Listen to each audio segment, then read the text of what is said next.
I'll talk about. I can't do it with the Giants anymore. I can't do it, Goo. I can't do it. Oh, no, they're really not that good. No, they're better. No, they shouldn't be this good. No, he stinks. No, they're not good. Hey, they stink. It is. They're the worst team in the National League. This is the worst prediction I've ever had since we've been together. 8 years, Steiny, going on 9. I just don't understand it. You know, Willard and Grandy and yourself, we were all baffled, no Eldridge. But, Steiny, I'm going to say this, and you tell me fair or foul. I get Buster Posey's not going to get fired. But there's nobody walking in the Bay Area right now that should find what I'm about to say offensive. We can all say he's off to a bad start. Because you said yesterday, the R word, he's responsible for this.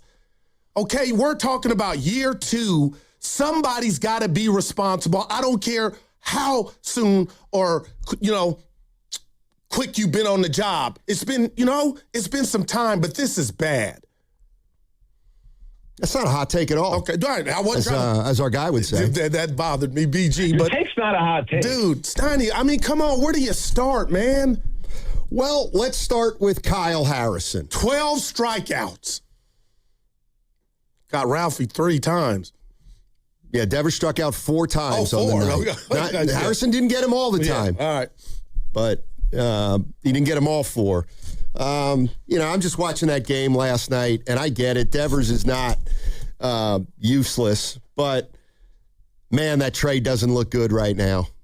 It just doesn't look good. Nothing looks good. And except Eldridge. The thing about it is the Red Sox moved Harrison after they acquired him to the Brewers. So almost didn't give him a shot. It's not like, he's pitching for the Red Sox and doing well, but nevertheless, you see a performance like that from Kyle Harrison, and how do you not ask how'd they miss it?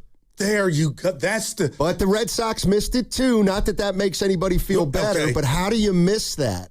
I don't know. So, well, let's talk about it. And again, if I had $1 for every time I bring up this guy's name, the Giants scouting department didn't know Luciano wasn't a shortstop. We all found that out the hard way, right? And you could say nothing to see here. But, Steiny, I'm starting to question not Buster Posey, but the scouts. How did you not know that kid had that in him? Or if he had it in him, you gave up on him too soon. And then I wonder, could you even have gotten Devers without throwing Kyle in there? And it wasn't just about, shout out Rob Lowe, last night for Harrison. Look what he's doing on the season. So that sucked last night. And then I'm watching, and I got this. I was going to ask Spadoni and Shasky as they left.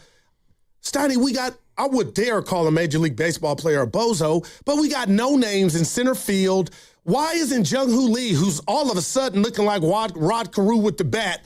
I'm just asking, why can't he play center field? Evan was like, Guru, he was one of the worst ones last year. But damn, dude, that's my center fielder moving forward. But this thing is bad. It's getting worse, and it has the ingredients, Steiny, to where they could lose 90 or 100 games. Yeah, they're on pace for that. But your payroll is top-notch. Yeah. So everything's this is what, Devers can go. I can't do it. All right, now, what do you want me to do? I'll do it for you. Devers, I love Devers. If it's not translating to wins, Buster, he can go. You always try to come in here and teach me and school us, Steiny, on hit the start over or reset button. Obviously, if this doesn't get better, he doesn't fit, Adames doesn't fit, and I would try to see what I could do to get him off first base, get him to a contender, and then put Eldridge out there in the field every day, because him DHing ain't enough for me.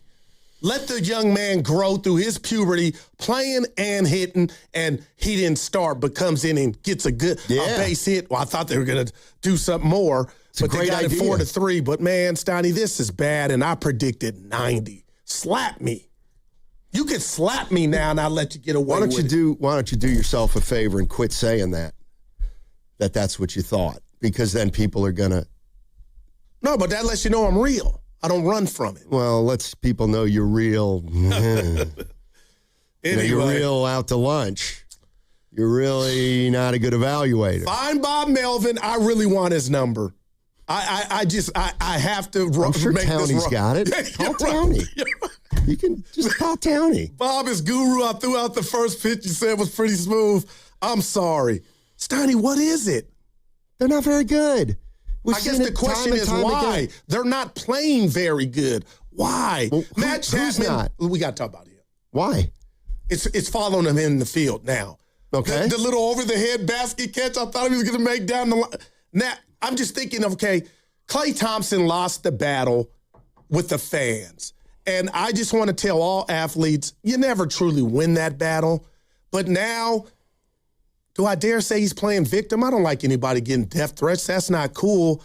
But you were the same dude that yelled at Casey Schmidt in front of everybody at home, catch the damn ball. Now you're not doing it. And you got, the fans are, I believe fans have the right to boo. Shocker. Well, the statement that Matt Chapman made, and, I do want to get into this, is what a fan should or shouldn't do. Obviously a fan can do anything he wants or she wants. Right. But, obviously some people have taken it over the top with Matt Chapman, and I'm not even talking about that. Obviously that's out of line. But this is the quote that jumped out at me from a day ago about Matt Chapman. All right. And he was talking about the fans, and he said, it doesn't feel good when you feel like people are quick to turn their back on you. And that's what he was talking about with the fans, saying, I've played pretty well here since I've been here. I want to be here. I'm struggling. And it feels like they've turned their back on me really quick. And, that's not a good feeling. Like, in and of itself, that's not a hugely controversial line. The question becomes, okay, how can you register disappointment if you're a Giants fan? How can you frustration if you're a Giants fan? So, I don't know. Do you boo Matt Chapman when he comes back home? Do you try to cheat? I don't know. The idea that pro athletes, can't be criticized is ridiculous. Okay. But I don't know. I don't know if 888-957-9570. It's like, does Chapman have a gripe? I'm not sure that he does, to tell you the truth. I haven't heard a cascade of boos at Oracle Park. And he's been in the league since 2017. He's 33 years old, and I just think he knows how this thing works, the business. And I can't remember if it was Spadoni or Shasky, but it just struck me, Stoney. I'm listening to my guys, and they're driving in, our guys, and all you had to do was finesse it to say, hey, look, I stink right now, and if I were a fan, I would boo myself. That's how you play that game, to me.